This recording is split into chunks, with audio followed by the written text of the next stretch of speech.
So in this video, we're gonna have a look at how to draw a texture, how to do hatching, and maybe we will talk a little bit about how to do study and what to include in a study when it comes to drawing. So let's have a look at some of your submissions that you have posted on a Discord. Orca the What, difficult time studying capuchin monkeys, and it taps on how to get the fur and hatching right. So let's have a look at this post that's been submitted on a feedback channel on my Discord. So we can see some beautiful study here done by Orca the What. Thank you so much for your submission. We can see some studies here of the form. That's really nice. I really appreciate that. That's great. Some texture study and of course application of what you have just learned in order to build up a visual library and use the knowledge through your study. That's awesome. First of all, I would like to say that there is no such a thing as a bad drawing. Drawing can be only elevated to the higher level with more knowledge you have, such as line weight, perspective, how to control and distribute the details, and so on. We're gonna talk about some of these topics in this video. First of all, I would like to point some of these problems that I might see on this work. For example, here on this monkey, I'm kind of getting lost in a detail here. It's just like everywhere, you know, I just don't know where to look. And it's overall being like lost in translation. So very simple solution to that is something we can focus on here is clarity. So basically you want to communicate information on your drawing with your viewer somehow, right? You want to tell your viewer through your drawings what's the information about texture, where that viewer should look on your picture, on the feet, on the head, and so on, or on the trunk, right? So that decision needs to be made as well. These studies here are not bad. I think you can push it even more with a stronger line quality and definitely a little bit of more contour lines maybe for in order to make that study more efficient for yourself. We can also focus on line work. Definitely more box drawings. And definitely more texture studies.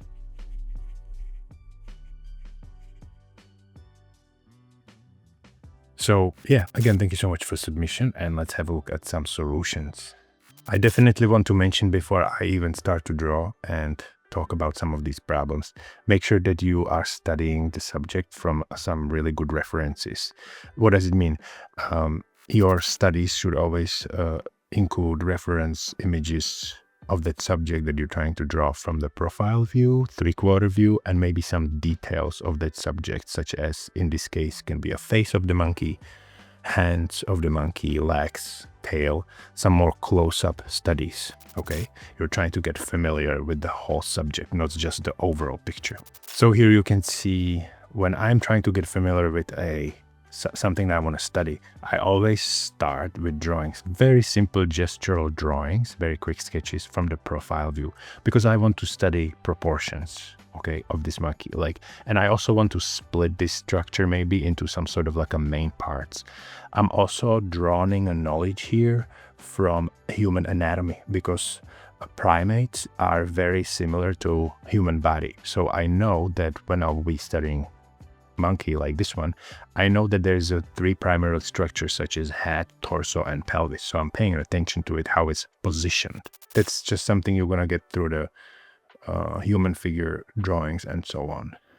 So this very first step of like drawing or getting familiar with something starts with very simple, easy gestural drawings like this. As I mentioned before, I try to pay attention of how the head is positioned, what his torso is doing, and how pelvis is moving. Also, I'm trying to read and get familiar with the overall gesture. I usually draw it like 3 to 4 times to get really familiar with proportions. It's really easy drawings. There's no details. It's not pretty, but it's also very valuable because it has some information for me through these drawings, right? So it can be done as a small little thumbnail in your sketchbook. This time, fourth time, I'm gonna start to draw it again. This time I will focus on contour lines and try to explore the form from this profile view. So it is very quick, again, easy gestural drawing, but this time I'm trying to observe the form. There's no details, anything like that, just like done in 2-3 minutes. Try to get familiar with the proportions again and through with the forms. So before we move to a second part of this video, I will just summarize what I have just said. So every study that you do should definitely contain some reference pictures of that subject that you're trying to draw from. Profile view, three-quarter view, and some close-ups, meaning each individual parts of the subject that you're trying to draw. Then I simply start with drawing subject, in this case a monkey, from the profile view to get familiar with the proportions and sizes. I also try to read information about gesture or movement because I am dealing with a thing that's alive here.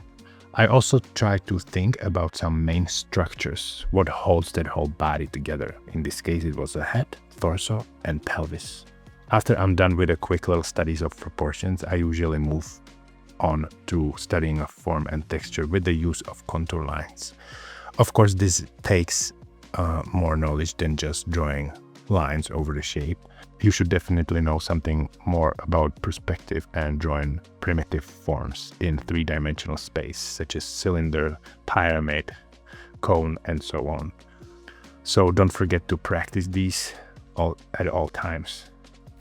When I'm trying to get familiar and study texture, I always think about less is more. And I also think about a little bit about like a light. Where does it come from? And where I put this texture and information on what area of this drawing, so I do not get lost in over-rendered details. In this case, you can see how I study the texture. I always think about the light source shining from above, and then in that area where it creates core shadow, that's where I put most of the information when it comes to texture. So it's not like I would be drawing texture everywhere. I am very deliberate and purposeful, and I make decisions where to put this information about texture so the viewer is not being lost in too much details. So as you can see here, in this case, a first attempt of drawing this texture was not really convincing for me. I didn't really like it. It's kind of weird. I'm also learning and getting familiar here with this study. When you are doing studies, it means that you are learning and studying something that you have never been drawing before. So definitely do not expect your drawings to be perfect, especially when you're drawing something you have not been drawing or studying before. Mistakes are normal, they are welcomed, and they will happen, and they will help you growth. So encourage the mistakes.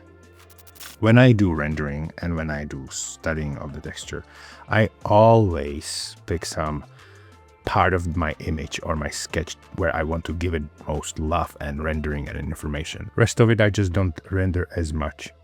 So in this case, I have chosen a focal point here. That's where I want my viewer to look at. So as you can see, I have sort of like a little pattern here of clustered information, hatching, texture versus empty spots. This sort of approach and problem solving when it comes to drawing texture just gives a viewer balance to their eyes. So there is something going on versus nothing going on. So it gives like a balanced picture. I am a big fan of this approach of how to render textures and how to even draw entire sketches. As you can see here, I am choosing where to put that information about texture and hatching. I'm not doing it everywhere, only around that focal point I have chosen. I would say overall idea or experience I can share here that I think a lot of you can benefit from is that less is more, and think about where you want to hatch and where you want to render that texture. Do not do it like everywhere, okay? In this second sketch, I have focused more on how can I even express this drawing or sketch with a use of minimal texture drawing and hatching. Does it work, or is it enough? Is it not enough? One of the very first things that is good to think about when people are trying to use the hatching and drawing a texture is this. It's information about how the light and shadow works, what is the core shadow, and where to draw textures. So this can be very useful. I always explain it on an example of the basketball. Here on this basketball, that's the highlight. That's the surface close to the source of the light. But as you can see, the texture is being lost here because there is just so much light casted on the surface. You cannot really tell the difference. Same here in the shadow area. So you cannot really read the texture properly. So in the area where you can really read the texture well is the core shadow.